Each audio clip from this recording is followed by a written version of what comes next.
जय हिंद, जय श्रीमन नारायण। श्रीमद् भगवद गीता के प्रथम अध्याय अर्जुन विषाद योग के 40वें श्लोक से लेकर 44वें श्लोक तक में अर्जुन यह बताने की कोशिश करते हैं कि किस तरीके से यदि यह युद्ध हुआ तो कुल धर्म और जाति धर्म का नाश हो जाएगा। अर्जुन यह स्पष्ट करने की कोशिश करते हैं कि इस युद्ध से न केवल स्वजनों और परिवार के जो जीवित लोग हैं वो अधर्म के प्रभाव में आ जाएंगे, बल्कि इसके साथ साथ जो हमारे पितर है वो भी पितरलोक से नीचे गिर जाएंगे। कुछ इस तरीके से वो परिणामों की व्याख्या करते हैं कि इस युद्ध के परिणाम इतने भयानक, इतने विध्वंसकारी है कि जिसको स्वीकार करना या जिसकी कल्पना करने मात्र से ही हमारे व्यक्तित्व में भूचाल आ जाता है। अर्जुन 40वें से 44वें श्लोक में अपने इस विचार को, अपनी इस भावना को किस तरह व्यक्त करते हैं वह मैं श्लोक के माध्यम से और उसके अनुवाद के माध्यम से आपके सम्मुख प्रस्तुत करना चाहूंगा। 40वां श्लोक यहां से प्रारंभ करता हूं और सतत रूप से 44वें श्लोक तक एक साथ कहूंगा।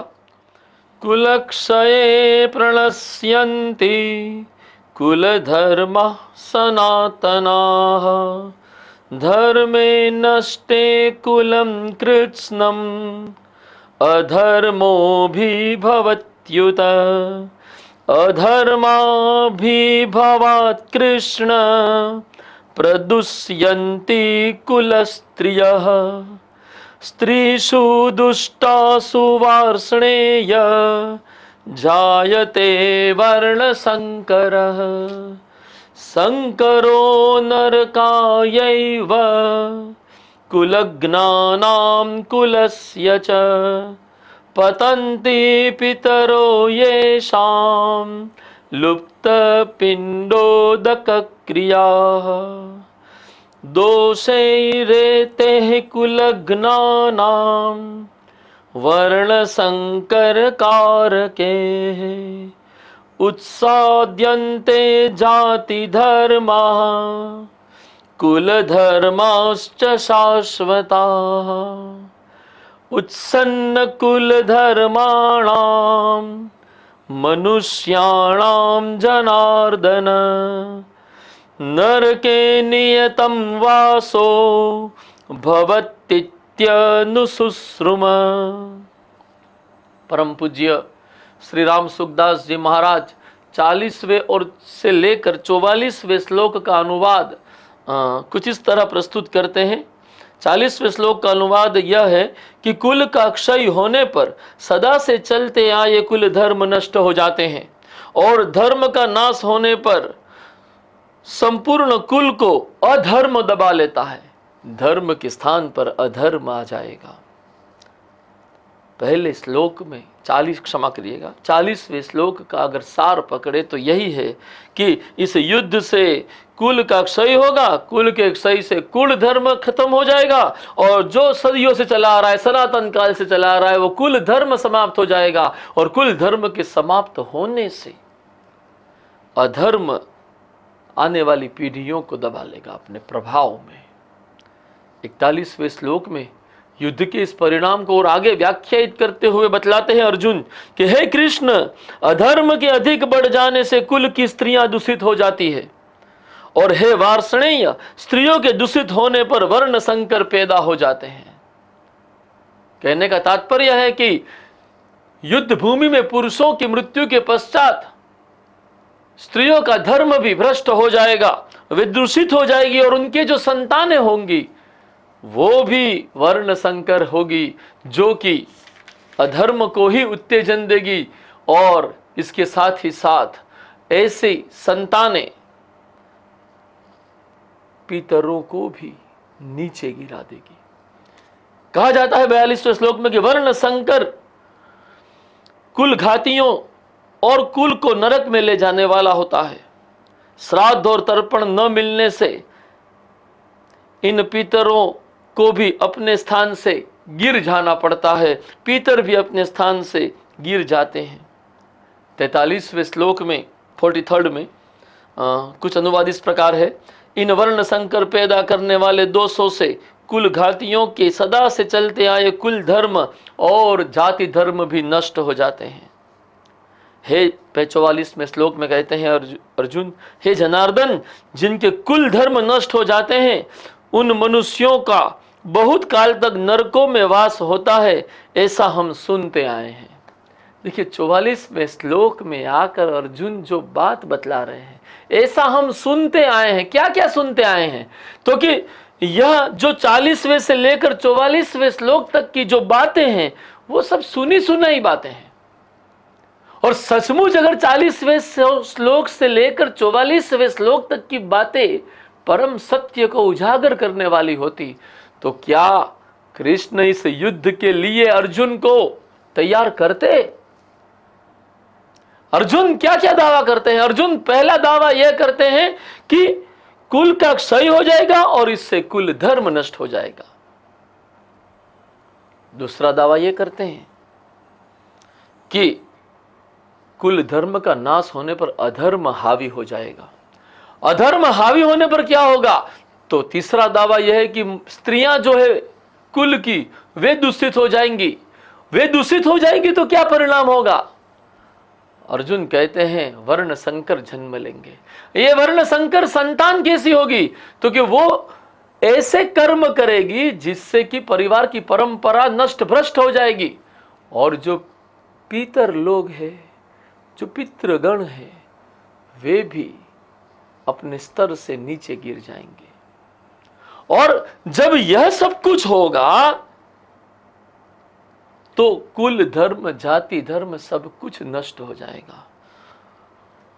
और जिन लोगों का कुल धर्म जाति धर्म नष्ट हो गया है वे लोग नरक में वास करते हैं। ऐसा अर्जुन सुना है, कहीं से सुन लिया होगा।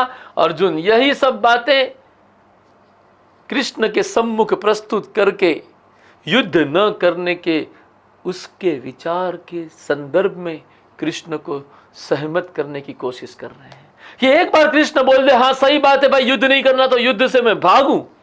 अर्जुन का यह पलायनवाद, कहते हैं ना कि बुद्धि आखिर करती क्या है? तो कि बुद्धि तो वासना की गुलाम होती है।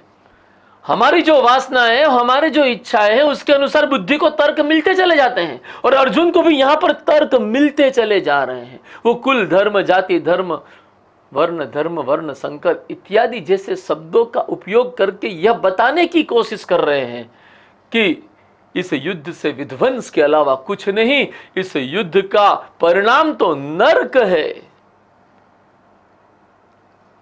और इसीलिए वह जो शब्द इस्तेमाल में लाते हैं, जैसे कि हमने देखा एक श्लोक क्षमा चाहूंगा मैं बताऊं आपको, 41वें श्लोक में भगवान कृष्ण को वो वार्ष्णेय कहते हैं, जिसका अर्थ है कि जो वृष्णि वंश से जुड़ा हुआ है वो है वार्ष्णेय। कृष्ण को उनका वंश याद दिलाते हैं कि तुम्हारा कुल ये है वार्ष्णेय, तुम अपने कुल की रक्षा करो, मैं भी अपने कुल की रक्षा करूं और मैं यह युद्ध नहीं करूं। देखिए बुद्धि ऐसे तर्क ढूंढ रही है जिससे कि अर्जुन इस निष्कर्ष पर पहुंचे तो वह न्याय संगत लगे, वह तर्क संगत लगे कि युद्ध न करना ही उचित है। अपने विचार से वह अपनी भावना को, अपने पलायनवाद को तार्किक बनाने की कोशिश कर रहे हैं, न्याय संगत बनाने की कोशिश कर रहे हैं। यहाँ पर हमारे लिए आज के युग में कुछ बातें ऐसी उपस्थित हुई है जिससे कि हमें भी हमारे जीवन पथ के लिए कुछ मुद्दों पर सोच विचार करना चाहिए। सर्वप्रथम तो हम यह देख ले कि आज के युग में धर्म को हम किस तरह परिभाषित करें। एक तो ये बने बनाए संप्रदाय हमें दिखते हैं, जो संप्रदाय, कोई कहते हैं हम जैन है, कोई कहते हैं हम बुद्ध है, कोई कहते हैं हम हिंदू है, कोई कहते हैं हम मुसलमान है, कोई कहते हैं हम ख्रिस्ती है। ये पता है कैसा धर्म है?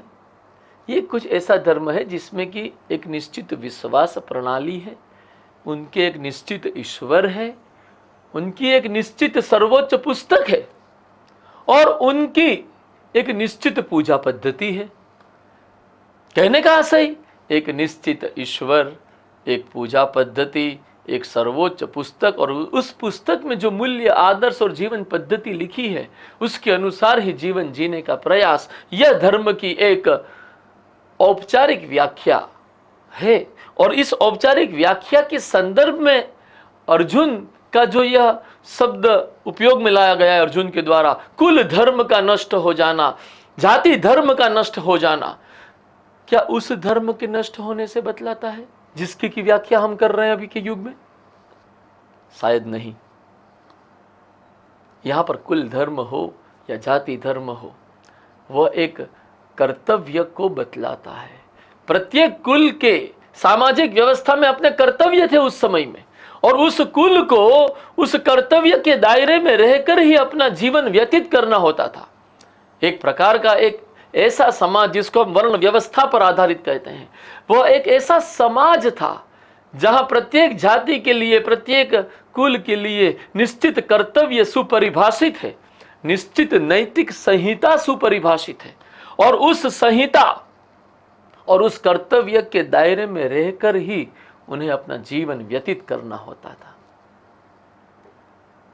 और इसी संदर्भ में वर्ण संकर शब्द कि जो दो विपरीत कर्तव्य संहिता या दो विपरीत नैतिक संहिता के बीच अगर वैवाहिक संबंध हुआ, शारीरिक संबंध हुआ, तो जो संतान होगी वो वर्ण संकर होगी।